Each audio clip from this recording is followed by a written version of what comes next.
నమస్కారం. 11th class నుండి 12th class లోకి వచ్చిన విద్యార్థులు, వారి 12th ప్రారంభం మరియు ఐఐటీజీ మరియు నీట్ ప్రిపరేషన్ చేస్తున్న వారు నా ఈ అన్ని విషయాలు ఒకేసారి ఉండాలని కోరుకుంటున్నారు. నా నోట్స్, నా డిబిపి, నా సీట్, నా ఫ్లాష్ కార్డ్స్, పూర్వ ప్రశ్నలు, నా కోటా టాపర్స్ నోట్బుక్ ఉంది. ఈ కోటా టాపర్స్ నోట్బుక్ లో ఏముంది? ఇది సాధారణ నోట్బుక్ నుండి భిన్నంగా ఉంది. ఇందులో చాలా ఖాళీ పేజీలు ఉన్నాయి.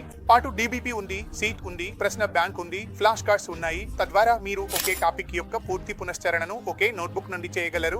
నేను గమనించాను, పిల్లలు సమయం వృధా చేస్తారు. సీట్ ఉంది, డిబి ఉంది, నోట్స్ ఉన్నాయి. ఆ సమయాన్ని సంవత్సరంలో 10 సార్లు వృధా చేస్తే ఆలోచించండి ఎంత సమయం వృధా అవుతోంది. ఆ సమయాన్ని తగ్గించాలి మరియు చదవడంలో ఒక ప్రవాహంలోకి రావాలి. నోట్స్ చదివాను, డిబి చేశాను, సీట్ చేశాను, ఫ్లాష్ కార్డ్స్ చేశాను. ఆ ప్రవాహాన్ని కొనసాగిస్తుంది ఈ కోటా టాపర్స్ నోట్బుక్. ఈ నోట్బుక్ బాగా డిజైన్ చేయబడింది. సమయం ఆదా అవుతుంది, చదువులో ప్రవాహం ఏర్పడుతుంది, సామర్థ్యం పెరుగుతుంది. 11 తరగతి నుండి 12 తరగతికి వెళ్తున్న పిల్లలు టాపిక్ కొనుగోలు చేసి చూడండి. ఏది అల్కైల్, అరైల్ హైలైట్స్ మరియు దాని లోపల పూర్తి నోట్స్ తయారు చేయండి మరియు దాని గురించి నాకు అభిప్రాయం ఇవ్వండి. జై హింద్.